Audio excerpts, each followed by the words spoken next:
Cuando pensamos en la antigua Italia, casi todos los caminos nos conducen a Roma. Su imperio, sus legiones, sus leyes, su lengua. Pero mucho antes de que el lobo amamantara a Rómulo y Remo, antes de que el Senado decretara guerras y triunfos, ya había otra civilización levantando ciudades, cavando tumbas monumentales y escribiendo en un alfabeto que Roma terminaría por adoptar. En las sombras de la historia, pero demasiado brillante como para ser ignorada, vivió un pueblo misterioso y fascinante: los etruscos. El mundo etrusco floreció en el corazón de la península itálica, en una región que los romanos llamarían Etruria, y que hoy se extiende entre la Toscana, el norte del Lacio y partes de Umbría. Durante varios siglos, los etruscos dominaron el centro de Italia con una cultura sofisticada, urbana, comerciante, profundamente religiosa y con una identidad que aún hoy nos resulta escurridiza. De ellos nos quedan miles de tumbas, inscripciones, joyas, cerámicas, frescos, pero pocas certezas, porque su lengua, aunque parcialmente descifrada, sigue siendo un enigma, y porque su historia, escrita sobre todo por griegos y romanos, está teñida por el prejuicio y la distancia. ¿Quiénes eran realmente los etruscos? ¿De dónde vinieron? ¿Cómo construyeron una civilización tan avanzada en los márgenes de las culturas clásicas? ¿Por qué Roma, que tanto les debe, terminó por borrar su nombre de la historia? Para entender a los etruscos, hay que hacer el esfuerzo de mirar más allá de los relatos romanos. Hay que descender a sus tumbas pintadas, leer sus relieves, observar sus estatuillas votivas y reconstruir un mundo que, aunque casi desaparecido, sigue hablándonos desde la tierra. Los orígenes de los etruscos han sido motivo de debate desde la antigüedad. Heródoto, el historiador griego, sostenía que provenían de Lidia, en Asia Menor, y que habían llegado a Italia tras una gran hambruna. Dionisio de Halicarnaso, en cambio, defendía que eran autóctonos, hijos del suelo itálico. Hoy, la arqueología y la genética nos ofrecen una imagen más matizada. Parece que los etruscos fueron el resultado de un largo proceso de fusión entre poblaciones locales del Bronce final y elementos culturales llegados del Mediterráneo oriental. En otras palabras, no fueron ni totalmente foráneos ni completamente autóctonos, sino algo intermedio, una síntesis creativa. Lo que sí sabemos con certeza es que hacia el siglo VIII a.C. ya existían ciudades etruscas bien organizadas, con arquitectura urbana, una aristocracia dominante, necrópolis complejas y una red comercial activa.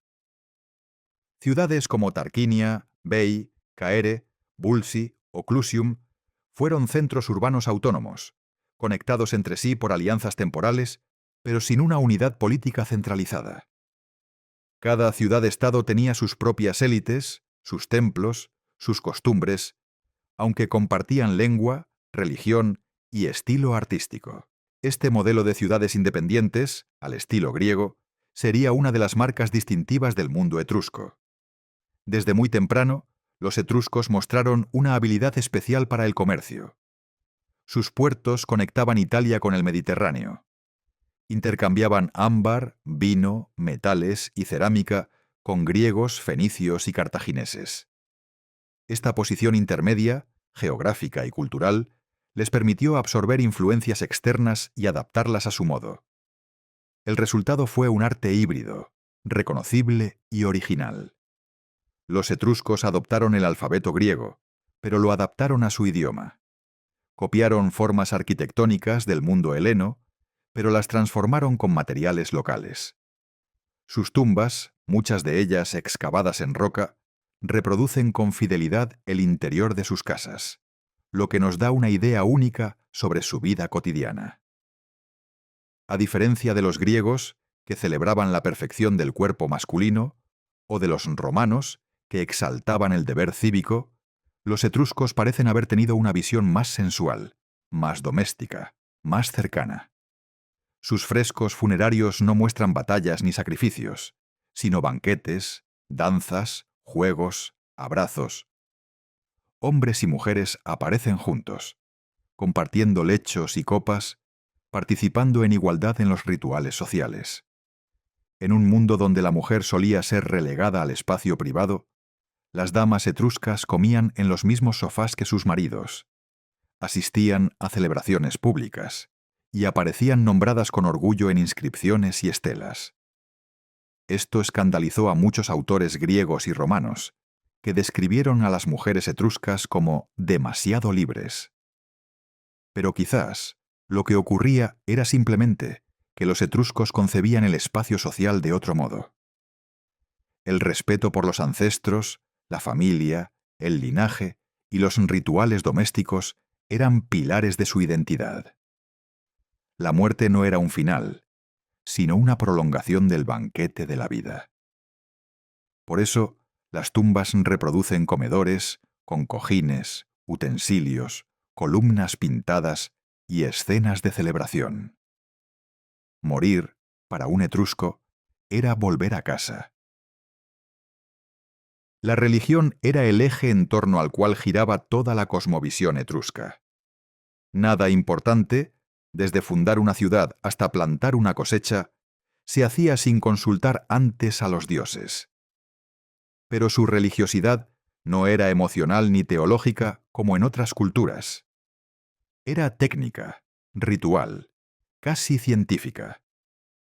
Los etruscos creían que el universo estaba ordenado por una voluntad divina que podía ser comprendida y anticipada si se sabían leer correctamente las señales del cielo y de la tierra. Por eso, desarrollaron una de las teologías más complejas del mundo antiguo, la disciplina etrusca. Este conjunto de saberes sagrados estaba dividido en varias ramas, como la aruspicina, el arte de leer los hígados de los animales sacrificados, o la auguría, que interpretaba el vuelo de las aves y otros presagios celestes. Los sacerdotes etruscos, entrenados durante años, eran expertos en detectar y clasificar signos.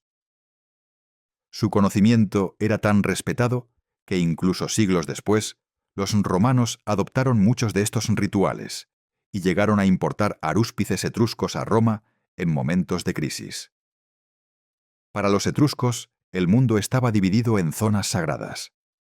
El cielo mismo estaba seccionado en sectores regidos por diferentes divinidades, y cada fenómeno debía ser interpretado con rigurosidad.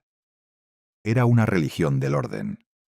Los dioses etruscos eran numerosos, y aunque algunos tenían equivalentes en el panteón griego o romano, conservaban características propias. Tinia, el dios supremo del cielo, era comparable a Zeus o Júpiter. Uni, su esposa, a Hera o Juno. Y Minerva, diosa de la sabiduría y la guerra, a Atenea. Pero más allá de estas equivalencias, los etruscos adoraban a un sinfín de divinidades menores, espíritus protectores, genios del destino y entidades del inframundo. Creían firmemente en la vida después de la muerte, y por eso sus tumbas eran auténticas casas eternas, llenas de objetos personales, alimentos, armas, perfumes y decoraciones que reflejaban una vida de placer y estatus. En sus necrópolis, que literalmente significa ciudades de los muertos, encontramos no solo una visión espiritual, sino una réplica en miniatura de la organización social.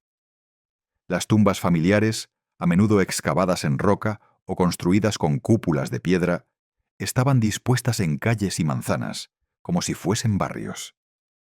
Algunas incluso imitan arquitectónicamente los interiores de las casas. Techos con vigas pintadas, bancos de piedra, pilares decorados.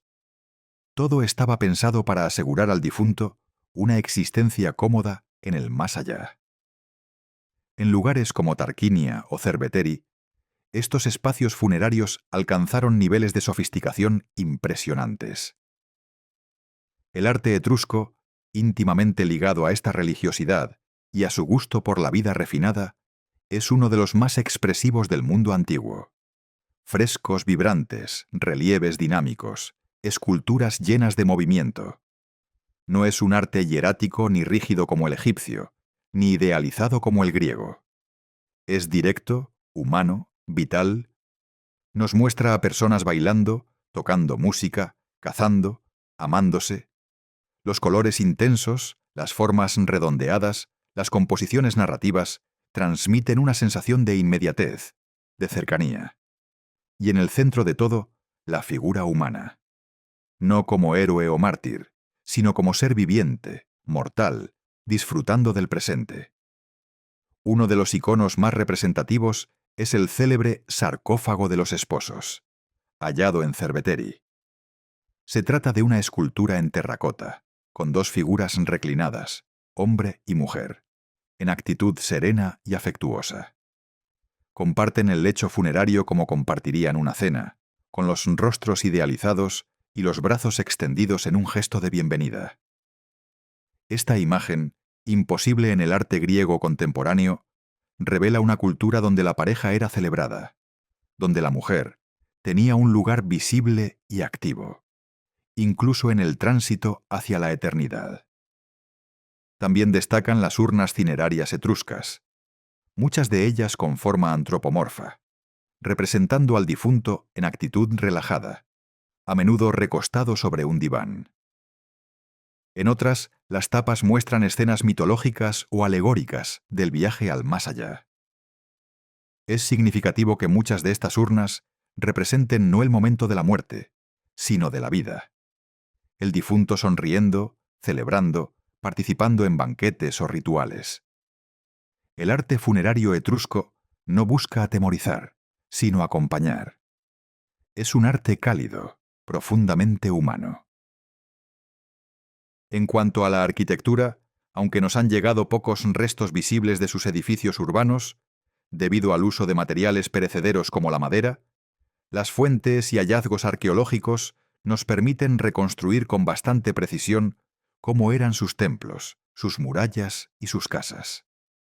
Los templos etruscos, por ejemplo, influyeron directamente en la arquitectura romana. Planta cuadrada, columnas en la fachada, alto podio, techos decorados con estatuas de terracota. A diferencia de los templos griegos, que se podían rodear, los etruscos se concebían frontalmente, como un escenario de encuentro entre los dioses y los humanos. Las ciudades etruscas estaban cuidadosamente planificadas. Las calles seguían ejes orientados astronómicamente. Los espacios sagrados estaban separados del resto, y la topografía se aprovechaba para crear zonas defensivas. Algunas urbes, como Veii o Clusium, estaban rodeadas de murallas, con puertas monumentales y sistemas hidráulicos complejos. También eran expertos en obras de ingeniería. Construyeron canales, puentes, túneles de drenaje y sistemas de alcantarillado que luego serían perfeccionados por los romanos. Las evidencias indican una vida urbana organizada, con plazas, talleres, zonas residenciales y espacios cívicos. La estructura social etrusca era jerárquica, pero flexible. En la cúspide se encontraba una aristocracia guerrera que controlaba las tierras, los templos y el comercio. Estos nobles vivían en palacios decorados, vestían con telas finas, portaban joyas de oro y financiaban tanto la guerra como el arte. A su alrededor se organizaban clientelas, artesanos especializados, campesinos libres y esclavos. Pero a diferencia de Roma, donde la ciudadanía se definía por el derecho político, en el mundo etrusco el estatus se manifestaba en lo ritual. En las tumbas, en las inscripciones, en los objetos que uno podía dejar al morir. La mujer etrusca, como ya mencionamos, ocupaba un lugar notable. No solo compartía espacios públicos y banquetes, sino que su nombre aparecía en las lápidas junto al de su esposo. Algo impensable en Roma durante siglos.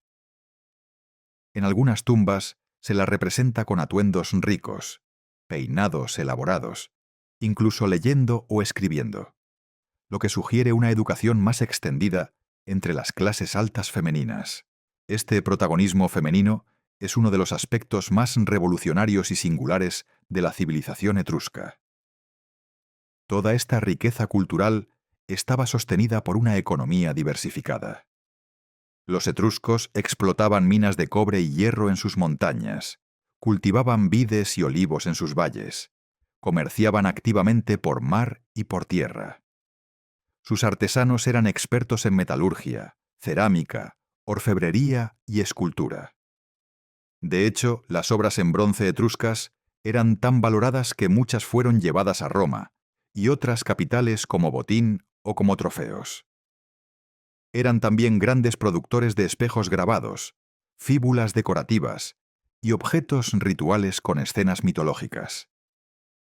Lo etrusco era, en esencia, una forma distinta de vivir. No buscaban la inmortalidad mediante la conquista o la gloria épica, sino a través de la continuidad del linaje, de los rituales, de la comunidad.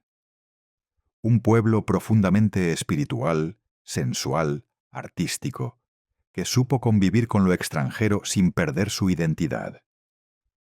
Y que, aunque hoy no tenga una voz escrita que podamos leer con claridad, dejó en la piedra y en la tierra un mensaje que seguimos descifrando.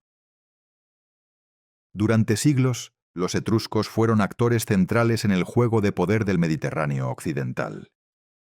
No eran un imperio unificado, pero su red de ciudades-estado formaba un mosaico influyente, rico y bien conectado. Sus puertos miraban al mar Tirreno, sus rutas comerciales llegaban hasta la Galia, el sur de Iberia, Córcega, Cerdeña, Sicilia y más allá. Estaban en contacto permanente con griegos, fenicios y cartagineses. A través de estos intercambios absorbieron estilos artísticos, ideas religiosas, formas arquitectónicas y técnicas navales, pero también consolidaron su propia identidad. Porque si algo definía a los etruscos, era su capacidad para integrar lo ajeno sin disolverse en ello. Uno de los vínculos más ricos y tensos fue el que mantuvieron con los griegos. Desde el siglo VIII a.C., los comerciantes y colonos griegos comenzaron a establecerse en el sur de Italia, en lo que sería conocido como la Magna Grecia. Allí, los griegos fundaron ciudades como Cumas, Tarento o Siracusa, generando una intensa competencia por el control de las rutas marítimas. A pesar de las rivalidades, hubo una influencia mutua. Los griegos comerciaban con los etruscos, les vendían cerámica, vino y objetos de lujo. Los etruscos, a su vez, ofrecían metales, ámbar y productos agrícolas. La iconografía griega impregnó el arte etrusco, especialmente en sus frescos, joyas y urnas. Pero también hay huellas en sentido contrario. Los griegos conocían y temían el poder naval etrusco, y mencionaban con respeto a los tirrenos, como los llamaban. Con Cartago, la gran potencia púnica del norte de África, la relación fue más estratégica. Ambas civilizaciones compartían intereses marítimos y rivales comunes, especialmente los griegos, por lo que durante un tiempo formaron una especie de alianza tácita para mantener el control del Mediterráneo occidental. Se sabe que etruscos y cartagineses participaron juntos en batallas navales, como en la célebre batalla de Alalia, alrededor del 540 a.C., donde combatieron contra los foceos, una población griega que amenazaba sus intereses comerciales. Aunque el resultado fue ambiguo, tanto cartagineses como etruscos salieron muy favorecidos. Pero si hubo un actor que marcaría definitivamente el destino de los etruscos, ese fue Roma. En sus primeros siglos, Roma no fue una potencia militar ni un centro cultural destacado. Era una pequeña ciudad-estado más en el Lacio, bajo la sombra de sus vecinos etruscos. De hecho, algunos de los primeros reyes de Roma, según la tradición, fueron de origen etrusco, como Lucio Tarquinio Prisco, Servio Tulio y Tarquinio el Soberbio. Estos reyes introdujeron elementos clave de la cultura etrusca en la naciente Roma: La arquitectura monumental, los rituales religiosos, la organización política e incluso símbolos como el fasces, el haz de varas con hacha que representaba el poder del magistrado. Bajo influencia etrusca, Roma dejó de ser una aldea de pastores para convertirse en una ciudad con foros, templos, alcantarillado, muros defensivos y una estructura social más compleja. El sistema de adivinación, el calendario ritual, la toga, los juegos públicos. Todos estos elementos tienen raíces etruscas. Incluso el propio nombre de Roma, según algunas teorías, podría estar relacionado con un origen etrusco. Sin embargo, esta relación inicial de admiración y absorción daría paso a una rivalidad cada vez más intensa. A medida que Roma se expandía, las ciudades etruscas comenzaron a ver a su antiguo discípulo como una amenaza creciente. Y Roma, por su parte, nunca olvidó que su pasado monárquico había sido asociado con una élite etrusca. El fin de la monarquía romana, con la expulsión de Tarquinio el Soberbio hacia el 509 a.C., fue un punto de ruptura simbólico. A partir de entonces, Roma se definió en oposición a la tiranía y, por extensión, al dominio etrusco. Durante los siglos V y IV a.C., Roma comenzó una expansión imparable hacia el norte. Las ciudades etruscas, aunque aún poderosas, no supieron unirse para frenar el avance. Divididas, con alianzas inestables y conflictos internos, fueron cayendo una por una bajo el dominio romano. Veii, la gran rival de Roma en el norte, fue conquistada tras una larga guerra en el 396 a.C. Le siguieron Tarquinia, Bulci, Clusium. Algunas resistieron con fiereza, pero el resultado fue inevitable. Roma no destruyó completamente las ciudades etruscas. Muchas conservaron su estructura urbana, sus templos, incluso parte de sus instituciones locales. Pero la lengua etrusca empezó a desaparecer, sustituida por el latín. Los rituales fueron absorbidos por el culto romano. La aristocracia etrusca fue reemplazada o asimilada. Los nombres se latinizaron. En pocos siglos, lo que había sido una civilización original, con identidad propia, quedó diluida en la gran maquinaria cultural de Roma. Sin embargo, esa absorción no fue una desaparición total. Al contrario, buena parte de lo que hoy identificamos como romano es, en realidad, herencia etrusca. La idea de la ciudad planificada, el uso del arco en la arquitectura, los augures y arúspices, los símbolos del poder, la escultura en terracota, incluso la estética de los funerales.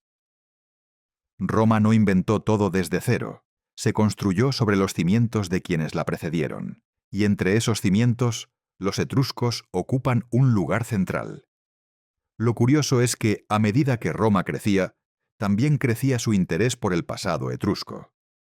Los autores romanos recopilaron, reinterpretaron y a veces idealizaron la herencia de este pueblo. En épocas de crisis se consultaban libros sagrados etruscos, se restauraban templos antiguos, se buscaban genealogías que conectaran a ciertas familias con linajes etruscos. Pero al mismo tiempo se cultivaba una narrativa en la que lo etrusco era sinónimo de lo decadente, lo lujoso, lo extranjero. Esa ambivalencia, entre la admiración y la negación, definió la memoria romana de los etruscos.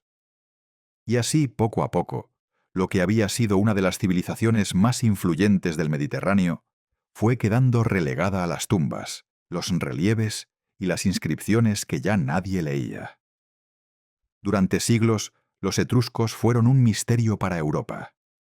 Su lengua era indescifrable, su historia incompleta, sus aportes olvidados.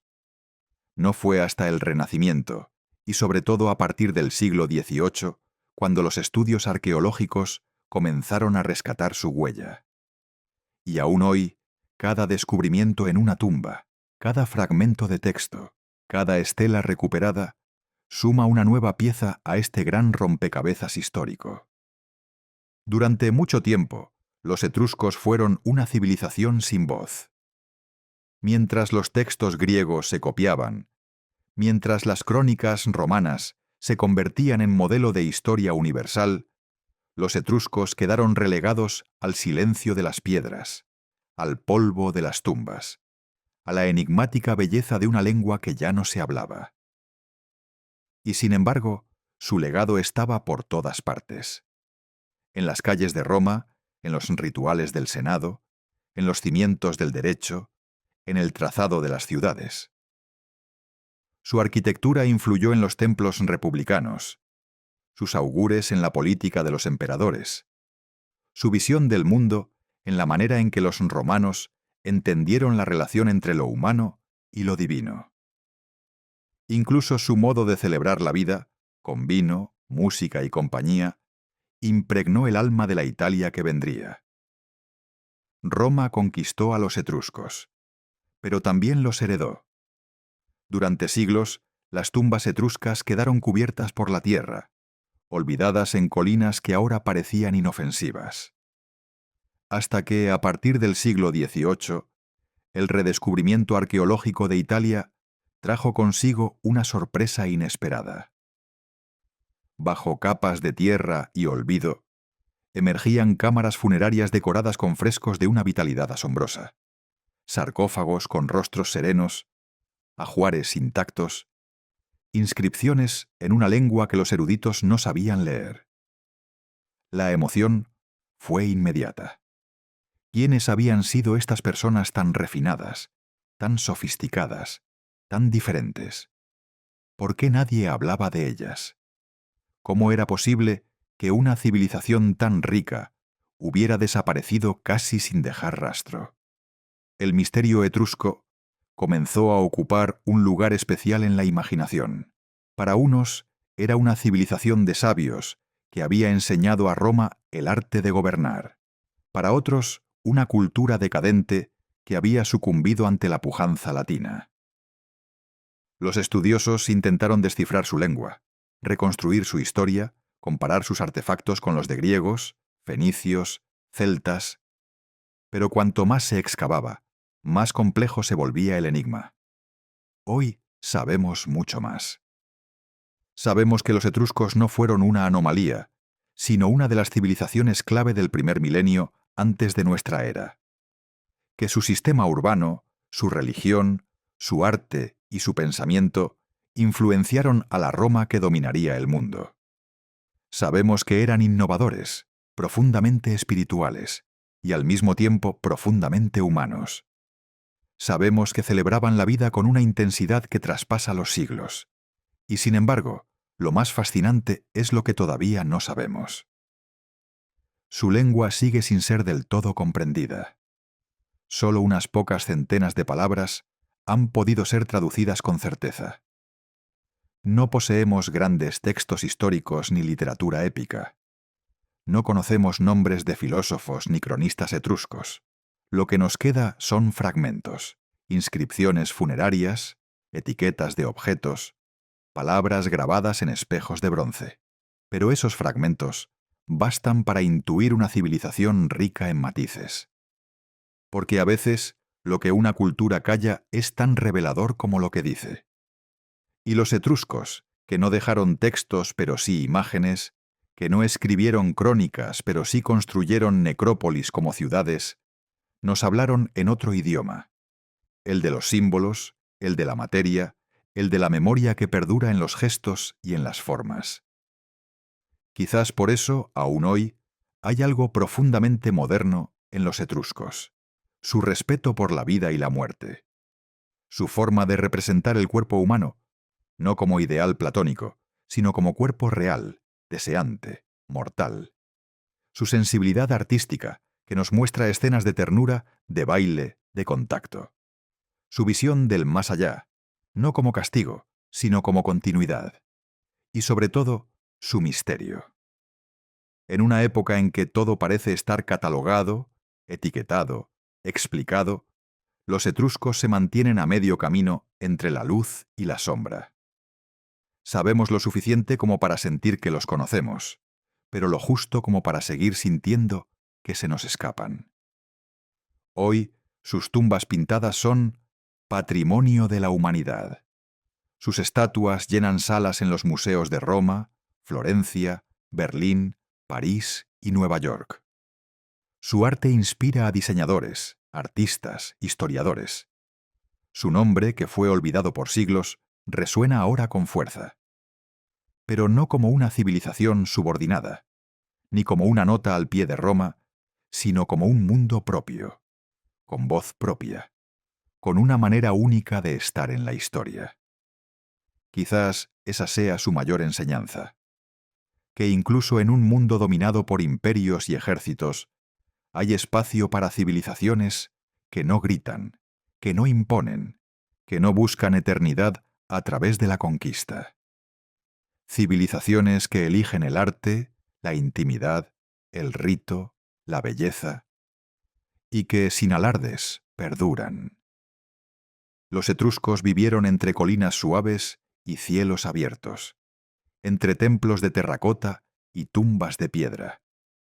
Se despidieron de este mundo recostados en divanes, sonriendo, abrazando a sus seres queridos. Y aunque su lengua se perdió, su espíritu sigue entre nosotros.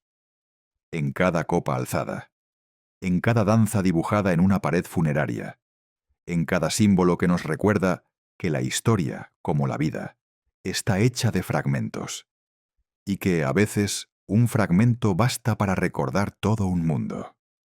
Suscríbete a nuestro canal y activa la campana para seguir viajando por la historia de las civilizaciones.